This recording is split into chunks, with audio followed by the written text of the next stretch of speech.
जब खामोशी को शब्द मिलते हैं तो एक कहानी बनती है। ऐसी कहानी में शब्दों का शहर बसता है। नमस्कार दोस्तों, मेरा नाम है राकेश और मैं कहानियाँ सुनाता हूँ। यह कहानी है होरी महतो की, एक ऐसे किसान की जिसकी पूरी जिंदगी एक गाय के सपने के इर्द गिर्द घूमती रही।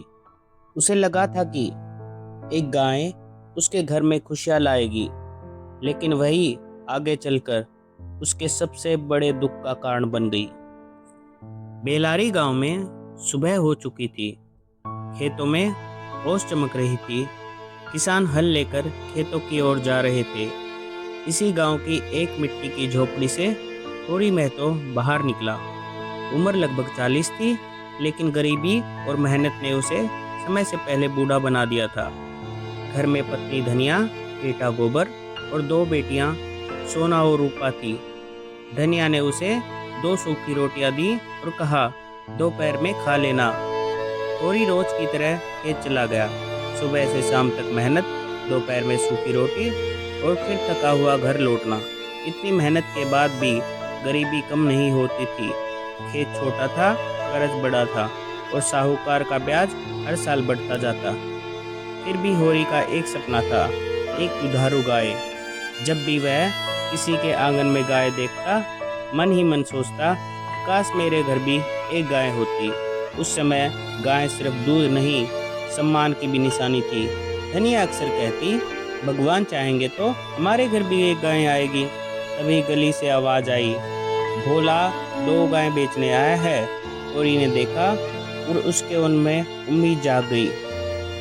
भोला चौपाल पर गाय लेकर खड़ा था। गांव के लोग उन्हें देखने लगे। होरी ने हिम्मत करके पूछा, अगर मैं ये गाय ले लूं तो? भोला बोला, ले जाओ, लेकिन पैसे पूरे देने होंगे। होरी ने कहा, अभी कुछ दे देता हूँ, बाकी बाद में चुका दूंगा। पहले भोला तैयार नहीं हुआ, लेकिन वह जानता था कि होरी ईमानदार है। आखिर में उसने कहा, ठीक है, जितना है दे दो, बाकी बाद में दे देना। होरी की खुशी का ठिकाना नहीं रहा। शाम तक गायें उसके आंगन में बंध गई। सोना और रूपा की खुशी देखने लायक थी।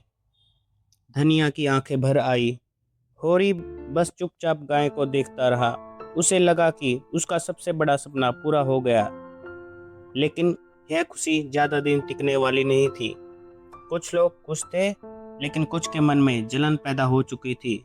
कुछ ही दिनों में पूरे गांव में होरी की गाय की चर्चा होने लगी, लेकिन उसका छोटा भाई हीरा यह बात सहन नहीं कर पाया। दोनों भाइयों के बीच पहले से ही जमीन को लेकर मनमुटाव था। जब हीरा की पत्नी ने कहा, अब पूरे गांव में सिर्फ भैया की गाय की तारीफ हो रही है, तो उसके मन में जलन और बढ़ गई। धीरे धीरे उसे अपने भाई की खुशी भी हार जैसी लगने लगी। गांव में कई बार थोड़ी सी खुशहाली भी रिश्तों में जहर घोल देती है। जब होरी अपनी खुशी में डूबा हुआ था, उसे नहीं पता था कि एक मुसीबत उसके भाई के मन में है और दूसरी उसके अपने घर में। उसका बेटा बड़ा हो चुका था। इसी बीच उसकी मुलाकात जुनिया से हुई, जो भोला की विधवा बेटी थी। उस समय विधवा स्त्री का जीवन बहुत कठिन माना जाता था, लेकिन गोबर और जुनिया एक दूसरे के करीब आ गए। धीरे धीरे गांव में बातें फैलने लगी। होरी अभी भी इन सब से अनजान था। उसे पता नहीं था कि यह रिश्ता आगे चलकर उसके जीवन में कठिनाई लाने वाला है। एक रात पूरा गांव सो रहा था, लेकिन हीरा के मन में जलन भरी हुई थी। वह चुपके से होरी के आंगन में पहुंचा और गाय को जहर खिला दिया। सुबह होरी की चीख सुनकर पूरा गांव दौड़ आया। गाय तड़प रही थी। वैद्य को बुलाया गया, लेकिन बहुत देर हो चुकी थी। कुछ ही देर में गाय मर गई। होरी वहीं बैठा रह गया।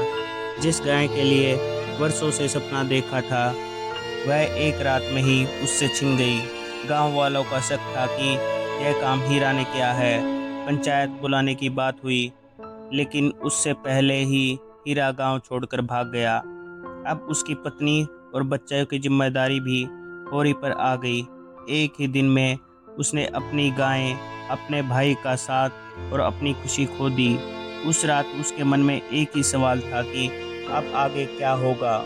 होरी की गाय चली गई, लेकिन उसका सपना अभी भी जिंदा था।